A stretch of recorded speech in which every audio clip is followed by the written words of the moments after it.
Hi teachers, welcome back. My name is Annette Rios-Madrigales and I am your new principal this year. We're going to start off this year with professional development on what is backward design for all of you 6th grade math teachers. But I wanted to begin with a little bit of background knowledge and information on the TEKS curriculum for math. I'm going to read you our number one goal under the TEKS.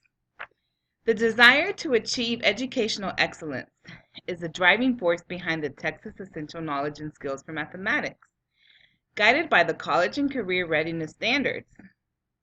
By embedding statistics, probability, and finance, while focusing on computational thinking, mathematical fluency, and solid understanding, Texas will lead the way in mathematics education and prepare Texas students for the challenges they will face in the 21st century. With that being said, I wanted to start this week professional development with backward design.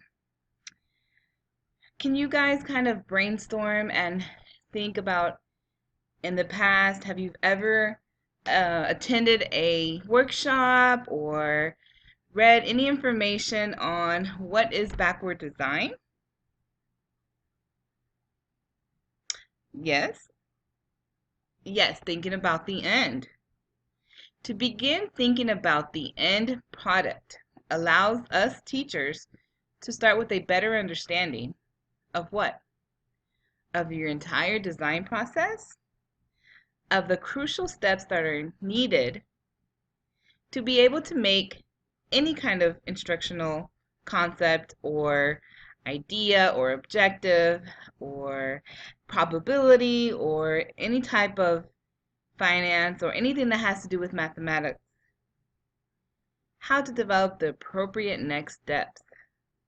For instance, formulas, for instance, equations, delivering messages from step 1 to step 2, being able to work with your students and guide them into the correct and right direction of learning. With all this being said, we're focusing on the goals. And these goals and objectives come from our TEKS curriculum that is located on the TEA website, which I know all of you 6th grade math teachers are fully aware of what is expected. What is expected? What is the end product for our students to learn? And that brings me to the next slide. How? How are we going to teach our students about what backward design is? How are we going to implement this instructional strategy? Especially in math, where a lot of students struggle. They struggle with the STAR test. They struggle with learning and concepts. We all are fully aware that all of our students have different learning styles, and not all can just learn from the very first time you put your equation or your probability problem on the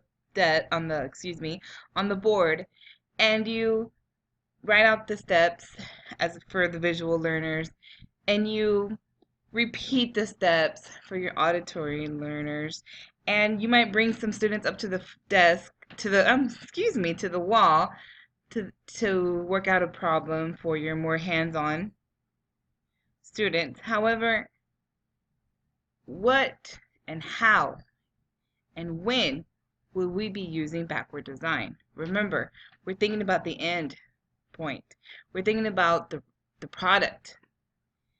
And there are 3 main steps on how to implement the backward design. Our first step is identifying the results desired. You want to think about your end concept. How do we get to that to solve that problem? Your next stage is determining the levels of evidence to support the results desired, meaning how are you going to support your students? How are you going to give them the concepts and the tools they need to be able to succeed to move forward? And the third stage is design activities that make that desired result happen. As you notice, stage 2 and stage 3 all go back to stage number 1. We all want to identify what? Yes, Ms. Garza. Yes. We all want to identify the results that are desired. The problem, the solution that is desired. That is what we are looking for. And we want to be able to provide that support to our students. So what is the purpose of all of this? I know you guys are reviewing your packet and getting ideas. Please feel free to jot down any questions, and at the end, I will be more than happy to review them. The purpose of backward design is teaching to reach learning goals for your math students. You want to reach the TEKS objectives. You want mastery for all of your students, but you want to support them. You want to be able to promote a better understanding of the content that is to be learned. You don't just want to give them, here's this probability worksheet, complete it. No, we need to be able to support our students, to engage them in learning. And with all that being said, we need to focus on our product, our end result, our learning objective. I have included the direct web page for our 6th grade math TEKS. This is just, I have them as my favorite for each grade level here. And it's just a very valuable resource. I use them all the time. When I do your observations, I go by the classrooms to make sure that you guys are following developmentally appropriate techniques and instructional strategies on your student and in the classroom. So who is responsible for implementing this backward design that I want to be seeing this year being implemented in your classrooms? All math teachers are responsible for the planning, the thinking, and the individualizing of the learning goals for all students. Take into mind that not all students learn in the same way. We have to be very culturally sensitive to our different needs, our different populations, our different socioeconomic levels of students. Some students have higher, more in-depth resources, have more parental involvement, and some of our students may not have that. So we have to remain culturally sensitive to our learning and be able to provide our students with that support. So as the principal, I'm also responsible for providing you, my teachers, with the support and the materials and the professional development as we are doing this week. So far, does anyone have any questions? Okay, I will move on. When is backward design implemented? Backward design can be implemented in any lesson, in any concept that is trying to be taught, that you are trying to get your students to learn. You can apply this in any mathematical process standards. After considering your educational approach, you will know when backward design is best. When you are trying to teach our students about numbers and operations, proportionality, these are all appropriate TEKS objectives where you can apply this knowledge to and this design to better support our learning goals and objectives for our students. Where is backward design used? That we will be implementing this new design into our 6th grade math classes here at Magnolia Elementary.